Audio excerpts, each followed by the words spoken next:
Olá, este é o podcast Tozini Freire, a conexão entre um dos maiores escritórios de advocacia do país, os assuntos mais relevantes do direito empresarial e você.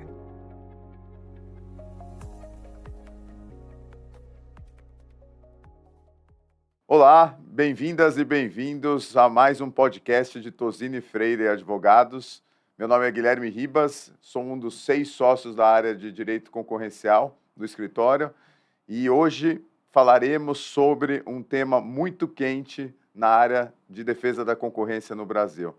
Recentemente, o CAD abriu 2 investigações sobre trocas de informação no setor de RH, salários e benefícios.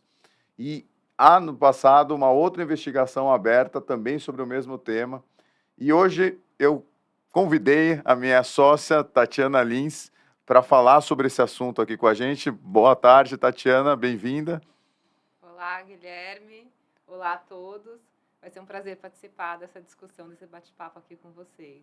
Muito obrigado pela sua presença. Tatiana, indo direto a esse ponto, falando sobre essas 2 investigações, quais são as acusações que são trazidas pelo CAD? Ribas, antes de mais nada, é importante a gente falar aqui que tudo que a gente vai comentar é com base nas informações públicas do processo. Sim. Então, nesse mês, agora em outubro, o CAD instaurou 2 investigações sobre grupos de benchmarking que trocavam informações de RH. Essas investigações dizem respeito às trocas sistemáticas de informações granulares, atuais ou futuras, de informações sobre salários, reajustes salariais e benefícios que compõem o salário. Uma dessas investigações, ela traz grandes multinacionais.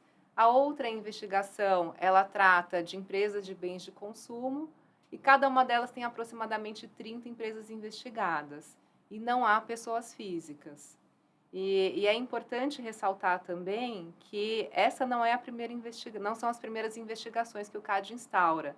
A primeira investigação exclusivamente sobre o mercado de trabalho foi aberta em 2021, envolvendo empresas também, aproximadamente 30 empresas do setor de healthcare.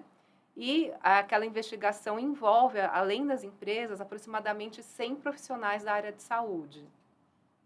E essas 3 investigações, elas foram iniciadas a partir de acordos de leniência, ou seja, em cada uma delas, houve uma empresa que foi ao CAD, foi a primeira a se qualificar, trouxe todas as informações para a autoridade em troca de imunidade. E nesse primeiro caso, que foi instaurado em 2021, nós tivemos em 2022 já alguns acordos, mais 6 acordos celebrados por empresas que reconheceram suas práticas em troca de descontos nas multas que seriam aplicadas e, em contrapartida, elas tiveram, além do desconto, que eu falei, as investigações suspensas em relação a elas, com a obrigação, obviamente, de cessar a conduta, assim como no acordo de leniência, e de cooperar durante toda a investigação do processo. Obrigado, Tatiana, por essas informações. Acho que, então, a gente está falando de um universo de empresas investigadas que passa de 100 nesses 3 casos todos e 10 delas, aproximadamente, fazendo um acordo com o CAD para confessar a sua participação naquela troca específica, né? Acho que ainda tem muito a esperar para ver como que o próprio CAD vai considerar essas infrações dentro do universo da licitude no direito concorrencial e depois, eventualmente, até o Poder Judiciário. Mas o fato é que, pelo que você está relatando aqui para a gente, as empresas estão sofrendo um escrutínio com relação a esse tipo de prática, né? Eu queria saber de você que tipo de informação especificamente o CAD está mirando nessas investigações. Bom, essas investigações tratavam de grupos de benchmark, então as empresas trocavam entre elas diretamente, muitas vezes por meio de pesquisas rápidas, e-mails, WhatsApps. Então, era uma troca sistemática entre as empresas, abertas, entre elas diretamente, de dados atuais ou futuros de salários e benefícios componentes do salário. Por exemplo, carro, plano de saúde, transporte, alimentação, educação, bônus, plano de saúde. Então, é importante falar que o CAD deixa claro nessas investigações que o mercado afetado é o mercado do trabalho, é o mercado de trabalho e não o mercado dos produtos e serviços nos quais essas empresas atuam. E a gente está falando então aqui de benchmark, de troca de informações sobre salários e benefícios. Mas a gente tem visto que outras práticas envolvendo recursos humanos também têm sido objeto de análise e investigação, não só no Brasil, mas por autoridades de defesa da concorrência no resto do mundo. Você pode contar um pouco para a gente quais são essas outras práticas? Sim, de fato, esse é um assunto que tem sido muito discutido dentre as principais jurisdições antitruste do mundo. E dentro das condutas colusivas dos acordos, além dessa troca de informação, os acordos de não contratação de funcionários e os acordos de fixação de salário estão na mira das autoridades antitruste.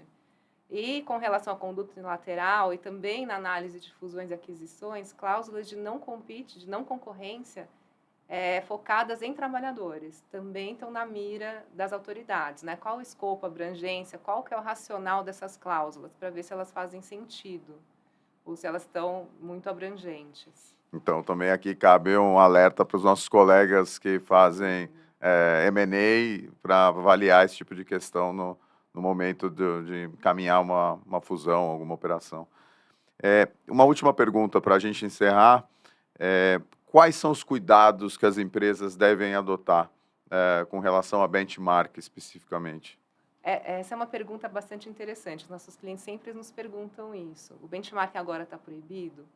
O benchmarking por si só ele não é um problema. Ele pode ser um problema e pode ser um ilícito dependendo da forma com que ele é feito, dependendo da forma com que as informações são trocadas e divulgadas. Então, o que a gente recomenda aos nossos clientes é que eles não troquem diretamente, de forma sistemática, e dados atuais ou futuros de salários e benefícios. O que nós recomendamos é que haja uma consultoria que receba esses dados, que consolide, agregue e trate adequadamente esses dados e divulgue os dados de forma consolidada, agregada, anonimizada e no formato preferencialmente percentual ou com dados médios. Muito bom. Obrigado pelos esclarecimentos. Então, acho que fica aqui o recado de que práticas no setor de RH estão sendo investigadas pelo CAD e por autoridades de defesa da concorrência em todo o mundo.